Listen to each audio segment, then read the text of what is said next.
Okay, I'm going to take the Dremel tool and cut this excess off here that I don't need.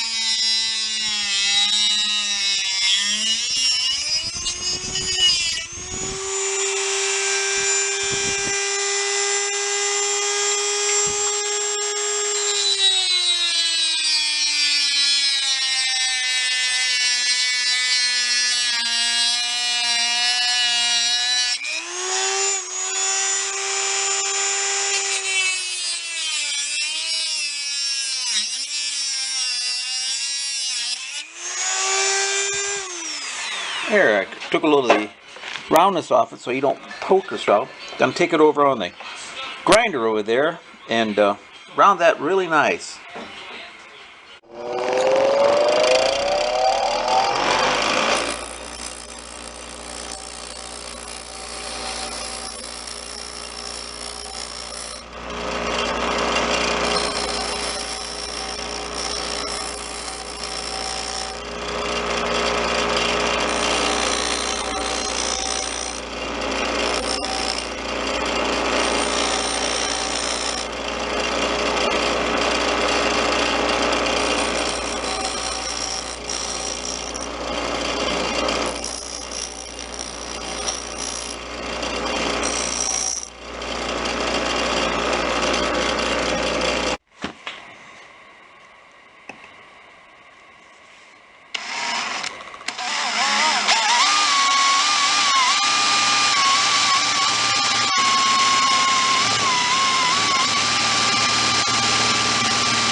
Yeah, that doesn't look too bad, does it?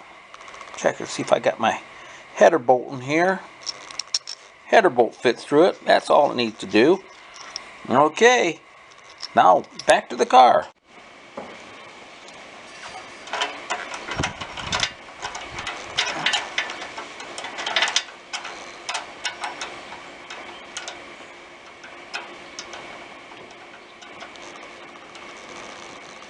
I think I got it started.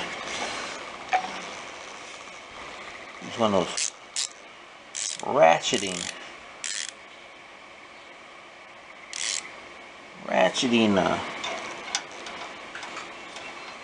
end wrenches here.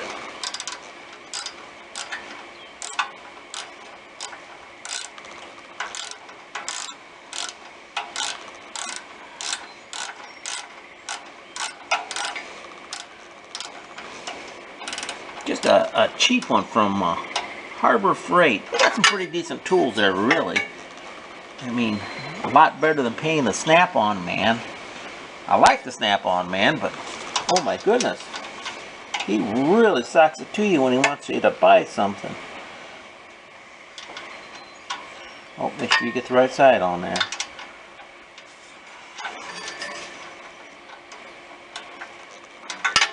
Oh, drop that. Well, let's go see if we can get the ratchet in there. Can we? Oh yeah, we can get the ratchet in there. That's a little bit quicker, I think. A little bit more. Gonna apply a little bit more pressure with the ratchet. Got a little bit longer handle.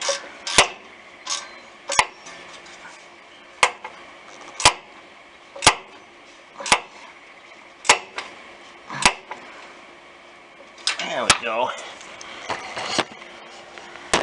There we go. I don't know if you can see that very well in there or not, but there, I got that problem fixed anyway.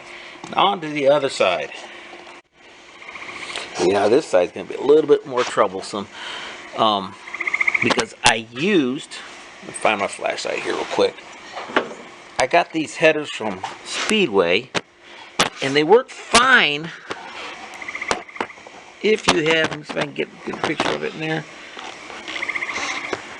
There we go. Maybe you can see it there. If you use one of Speedway's, what do they call it? Channeled frame rails for a straight axle setup. I use the original frame and A-arms and everything, so it's giving me a little trouble.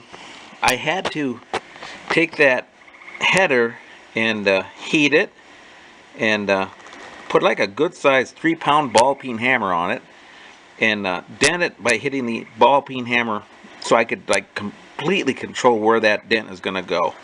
Now we've all seen that video where the Motor Trend guys, they test to see if denting a header causes you horsepower. It turns out it actually creates a little bit more horsepower, but if you dent a header runner.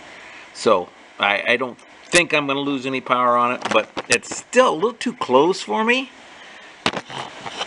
to feel comfortable with it. When I rev it, it's going to hit it most likely, maybe snap off some header bolts or something.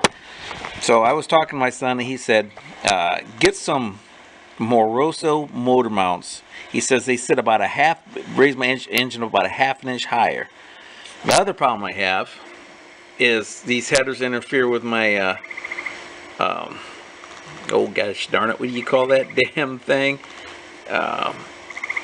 My brake part, okay?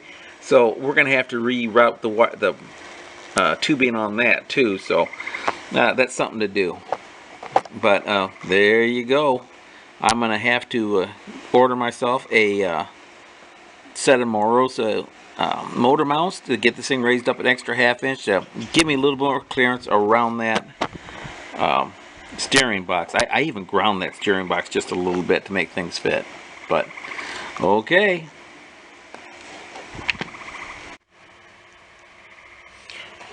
Yeah, I had a dent in my header, and how I did it was I heated it up with just a regular cheap propane torch you get, and laid this hammer in there like that, and hit it with another hammer. I'd heat that thing till it got to be like, oh, I don't know, dull red, just to make it so I wouldn't be tearing the metal that much. So I did that, and I don't know, I bent it about the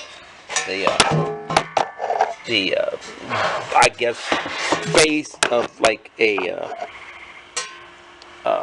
tablespoon. I don't know if you can see that too well in there or not, that it is dented in. So yeah, that's one of the modifications I had to make to my headers.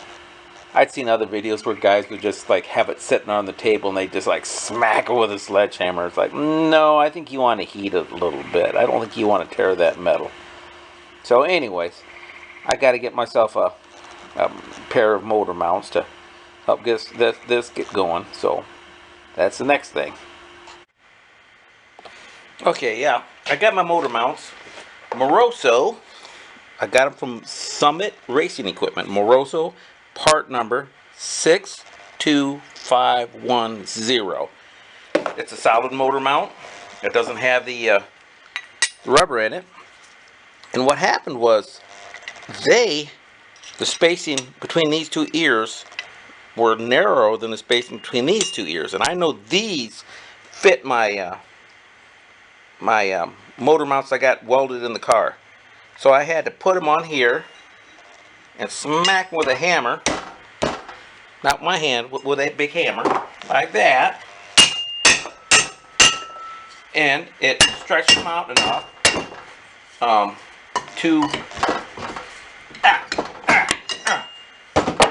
to spread them enough so it'll fit my car.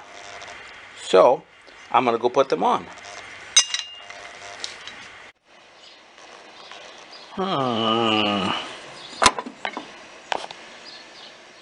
close. Aha, I have an idea.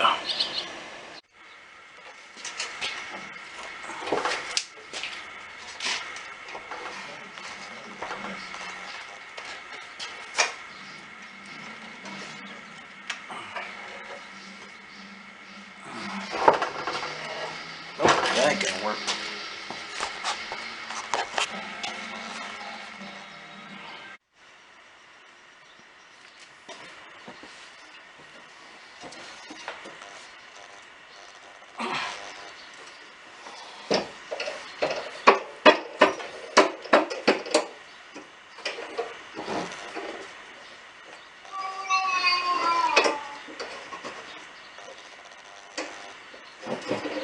What did she say?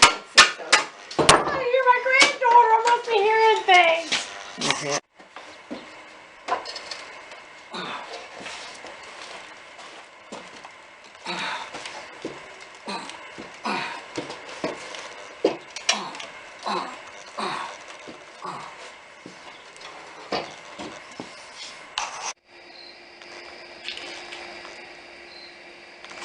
So there it is. I finally got through all my header headaches. I got that proportioning valve mounted with that bracket that came with it. I had to do some bending to it, and then make these lines, move these lines. I had to get a new line here, and just reuse an old line I had laying around the shop. But oh, that's finally done. So, you know, I'm making progress. I know it's been like all summer, but what in the hell is that? Look at the head on that thing. Yikes. Huh.